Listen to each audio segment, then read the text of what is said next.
তাহলে we are doing coordination compounds. In the last class or in the last video, I have discussed a little bit about coordination compounds.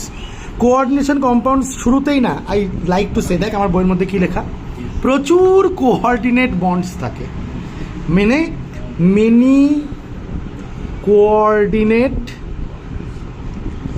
bonds are present. I primarily like to say this. Many coordinate bonds are present and hence the name coordination compounds. I like to say this. In the coordination compounds, it is a special class of compound. First point is that it is a special class of compounds in which what you see is that a central metal atom, suppose A is there, which is surrounded by many negative or neutral neutral atoms. Either they may be the neutral atoms which is surrounding the central metal atom. The central metal atom may be charged, okay, and they are surrounding, and many coordination bonds are there. Such a type of compounds are known as coordination compounds. In biology or in biological system, this coordination compounds holds big importance, because I will give you an example. Suppose, for example, hemoglobin. Hemoglobin is a coordination compound formed of iron. Remember this, question comes. Okay, then vitamin B12. Vitamin B12 is a coordination compound which is formed of cobalt. Means the মাঝখানে central atomটা ওটা in case of hemoglobin হয় হচ্ছে iron, in case of vitamin B12 হয় হচ্ছে cobalt, and বাকিগুলো থাকে প্রোটিনিশিয়াস structures থাকে, অন্যান্য স্ট্রাকচারস থাকে। And in case of vitamin B12 না, হিমোগ্লোবিনে, ইন কেস অফ ক্লোরোফিলে কার্বন টার্বন থাকে, এই বাকিগুলো CH3 কার্বন টার্বন এগুলো থাকে, কিন্তু মাঝখানে যেটা থাকে সেটা ইজ ম্যাগনেশিয়াম। তো এই তিনটা ইনফরমেশন থেকে কিন্তু কোশ্চেন আসতে পারে বোর্ডে, ঠিক আছে? যে এমন একটা কোঅর্ডিনেশন কম্পাউন্ড বলো বায়োলজিক্যাল সিস্টেমে যেটি is formed of central atom is iron, or central atom is cobalt, or central atom is magnesium. তো এটা একটু মুখস্থ করতে হবে। Is this clear to you? Coordination কম্পাউন্ডসে আজকালকার দিনে টেক্সটাইল ইন্ডাস্ট্রি বলতে পারিস, হাই অ্যাপ্লিকেশন, ইলেকট্রোপ্লেটিংয়ে হাই অ্যাপ্লিকেশন, ঠিক আছে? এগুলো কীভাবে অ্যাপ্লিকেশন না পড়লে তো আর বোঝা যাবে না, ঠিক আছে? টেক্সটাইল ইন্ডাস্ট্রি ক্যাটালিস্টসে ইউজ হয়, অ্যাজ ক্যাটালিস্টস ইউজ হয়, ঠিক আছে? আর তারপর মেডিসিন কেমিস্ট্রি, ঠিক আছে, মেডিসিনসে ইউজ হয়। তো এগুলো না পড়লে তো হবে না। আর আগের ক্লাসে আমি তোদেরকে বলছিলাম যে কোঅর্ডিনেশন কম্পাউন্ডসের যে মাঝখানের মেটালটা থাকে, ওই মাঝখানের মেটালটা জেনারেলি ডি ব্লক এলিমেন্ট হয়। মাঝখানে যে মেটালটা থাকে ওই মাঝখানের মেটালটা জেনারেলি কী হয়? ডি ব্লক এলিমেন্ট হয়, ডি ব্লক মেটাল হয়। কারণ কি ডি ব্লক এলিমেন্টের অনেকগুলা ডি অরবিটালের মধ্যে অনেকগুলো ইলেকট্রনস থাকে, বলছিলাম না, মনে আছে? ডি অরবিটালের মধ্যে অনেকগুলো ইলেকট্রনস থাকে, এইভাবে ভরা থাকে ইলেকট্রনসগুলো। আর এই ইলেকট্রনসগুলো ওরা যে এই যে এখানে যে ওর যে ডি অরবিটালসগুলো আছে, ঠিক আছে, ডি অরবিটালসের মধ্যে যে ইলেকট্রনগুলো আছে ওগুলো কোঅর্ডিনেশন বন্ড করে এদেরকে দিয়ে দিছে। বুঝতে পারলি? যদিও বা এই থিওরিতে আমি পরে আসবো, আগে তো সবচেয়ে প্রথমে কোঅর্ডিনেশন কম্পাউন্ডের মতো করে কোঅর্ডিনেশন কম্পাউন্ড করতে হবে। এবার লাস্ট দিন যে আমি পড়াইছি ওই ভিডিওতে আরও কয়েকটা কথা বলছিলাম, যেটা বলতেছি এখন। এদিকে দেখ, এবার দেখ, তাহলে লাস্ট দিন আমি একটা ডেফিনেশন দিছিলাম, ওটা আগের ভিডিওতেও পাবি, ডেফিনেশন অফ কোঅর্ডিনেশন কম্পাউন্ডস। যদি ডিফাইনই করতে হয় আর বলতে পারিস যে আর মলিকিউলার কম্পাউন্ডস, মানে আমি যেটা বলতেছি ডেফিনেশনটা না ওটার থেকে অনেকটা আলাদা। আমি এখানে যে কনসেপ্টটা তোদের মাথায় ঢুকালাম, the concept that I have given you, उससे डेफिनेशन थोड़ा सा अलग है। Are molecular compounds,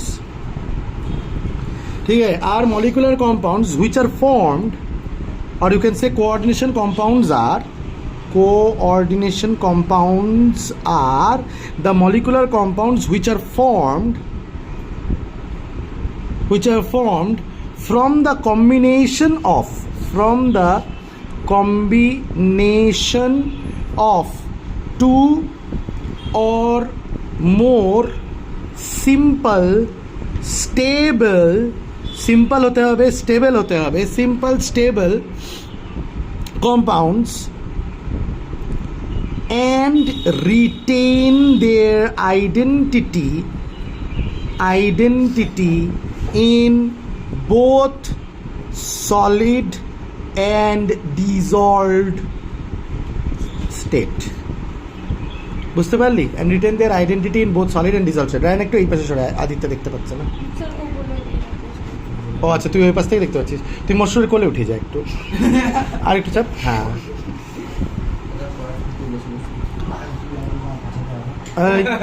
video on আছে কিন্তু ইন ডিজলভ স্টেট, ঠিক আছে?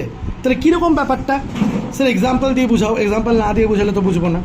যেমন ফর এক্সাম্পল ধর NiCl2, এটা বোধহয় আগের দিনও দিছিলাম এক্সাম্পলটা, প্লাস 6NH3 যদি তুই কম্বাইন করতে দিস, তাহলে একটা কম্পাউন্ড ফর্ম করে যেটা হচ্ছে NiNH3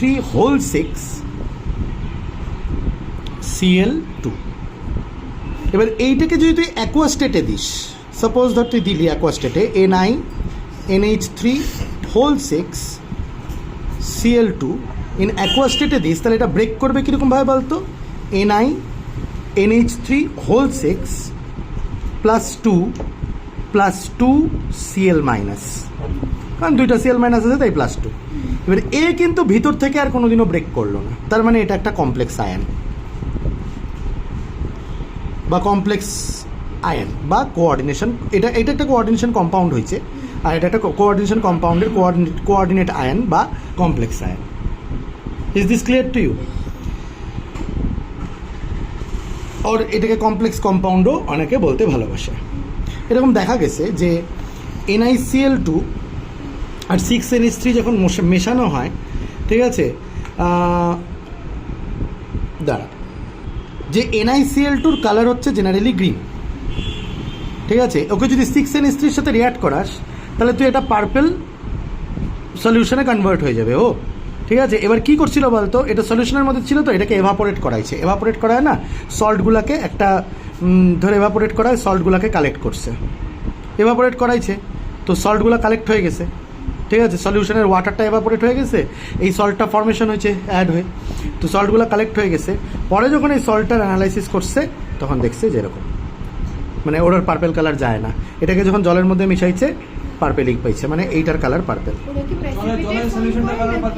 হ্যাঁ, মানে ফার্স্টে গ্রিন ছিল, এবার পার্পেল হয়ে গেছে, এটা পার্পেল সলিউশন হয়ে গেছে। কারণ কি, এই যে এই আয়নটা ফর্মেশন করছে, ঠিক আছে? তারপর ওই পার্পেল সলিউশনটাকে এভাপোরেট করাইছে। এভাপোরেট করানোর পরে দেখছে যে যে দানা দানা দানা দানা সল্টটা পাইছে, সেটা অ্যাকচুয়ালি এই সল্টটা, ঠিক আছে? তার মানে Ni+2-র এক্সিস্টেন্স নষ্ট হয়ে গেছে। কারণ গ্রিন কালারের জন্য রেসপন্সিবল কে ছিল? Ni+2, ঠিক আছে? এবার Ni+2 আর ইন্ডিপেন্ডেন্টলি এক্সিস্ট করতে পারতেছে না, তার মানে কমপ্লেক্স সল্ট ফর্মেশন করছে। তাহলে ডেফিনেশনটা ক্লিয়ার হলো?